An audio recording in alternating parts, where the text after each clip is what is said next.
Hey, what's going on, everybody? Welcome back to another post-game video brought to you by the Jackal Den. I am your president and host, Daryl Keith Hendon, a.k.a. the Fairweather Rugby Fan. 10-9. So close. We were 2 points, 1 point. We'll talk about next week at the end of the video, but go ahead and start out with the announcements. Rick is busy doing his rugby thing. I think he's Jesuit, Alliance Rugby. He's in Quincy, Mass. He's in Chicago. I mean, Rick is doing what I was doing last year, except I didn't have any titles. I was just out going with the team and going wherever. But we appreciate Rick being out there and obviously getting on some screen time there in Chicago really helped us out a lot to kind of get the Jackal Den out there and loud and proud. But we will start with the announcements. First off, I want to thank the people that came out to the live with me and my girlfriend out at the Londoner Pub in Addison. Once again, a small grouping, but we were loud and we were proud, and it was great to have everyone there. The Hollies, we've become very close with you guys, and we just enjoy the camaraderie of this fan club, obviously. We're back at home this week. April 1st, no April Fooling. Tailgating once again, an hour and a half before kickoff. Man, and it is going to be a madhouse. We have got Texas Rangers that afternoon at 3 p.m. Hopefully that'll be letting out as we get ready for the Jackals game. And then some pop singer, Taylor Swift. I don't know who this. Of course I know who Taylor Swift is. She is performing, I think it's multiple sold-out nights at AT&T Stadium. So get out there, let's try not to look like Swifties out there in the crowd. I mean, I don't think I could pass for one with the beard, the mullet, and the tattoos. But get out there hour and a half early, bring your meats, bring your grill, bring your boombox, let's jam. I mean, we had the home opener. Tailgate was a tremendous success. We had a whole group of Safa guys. It was great because, I had my body. You guys had some body rolls for the first time, and it was just a great environment. I had my non-alcoholic Guinness. It was basically iced coffee. Everybody had drinks, and it was just, man, it was a time. It was a good time. Obviously, we tried to do it with the next home game on a Friday night. Not too well just because everybody was getting off work, so we couldn't really get anything going. But, man, this is Saturday. Perfect weather. Get on out early, man. Let's get some meat grilling. Let's get some smoke fires, all this kind of stuff. Have some cold drinks before we go in and hopefully watch the boys win that first W. Not much to say about the game, obviously. The only try coming from Bjorn Conradi, the Namibian international, in the first half for the Free Jacks. 3 of 4 kicking on the day was Ticho Elias. Ticho. I found out what that comes from, actually. So apparently in Argentina, Martin Tincho is short for Martin, or it's like a slang for Martin. So he goes by Ticho Elias. He was 3 of 4 kicking on the day. You do the math, folks. If he had made that other kick, we would have had the victory. And just kind of a wet and miserable day. Watching live, you could see the camera had water streaks all over it.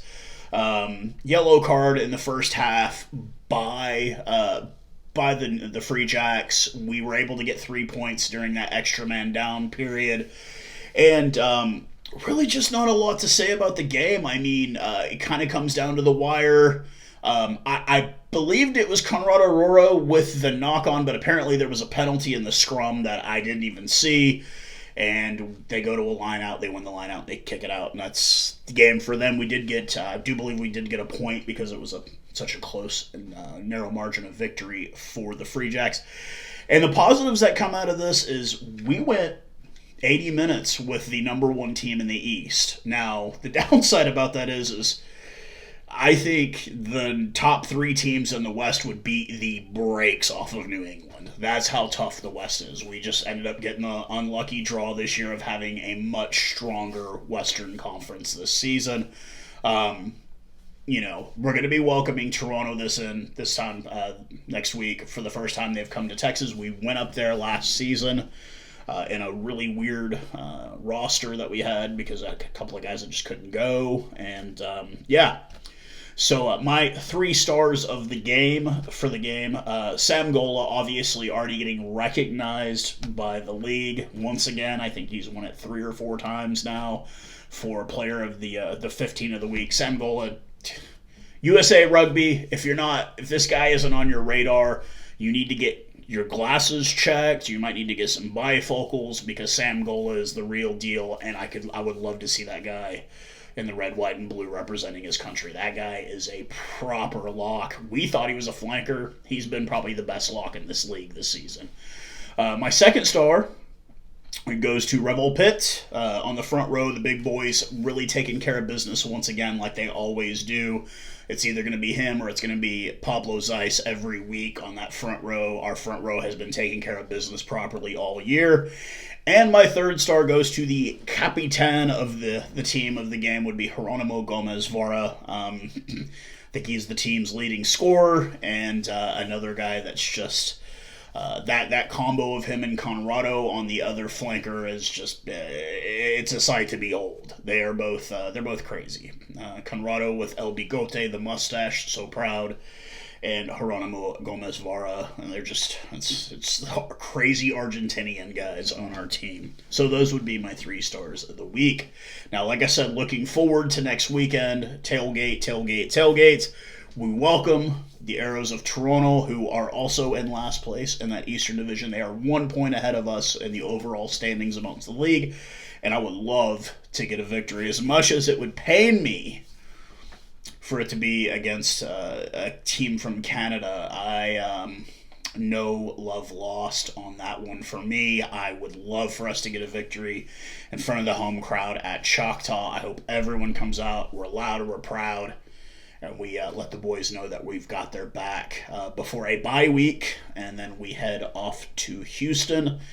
We'll do a video before that. I know there's going to be heaps of us heading to Space City to support the boys. Hopefully, the newly winning team that we follow down to Houston as we go back and face Carlo Denason, who is having a hell of a season down there in Houston. Got good on the boy, man. I know your dad's really, really proud on social media. And, I mean, hey, once a jackal, always a jackal. I'm always going to support you, bro. But that will be it for this brief video. Once again, thank you guys for all the support, the continued support of the club, the merchandising purchases. We've been seeing numbers. It's really, really great to see them. And it's good to see you guys come out to our events and then, see you at the games. And never be afraid to come up and talk to me. Hey, if you want a button, come and see me. I will hook you up. I've got a bag full of them in my backpack that I carry to every game. Ask Rick. He brings his, man. You can get both buttons, be a super fan, and just represent the club proudly wherever you are in DFW or in America. But once again, this has been a broadcast by the Jackal Den, made by the fans, for the fans. Cheers, guys.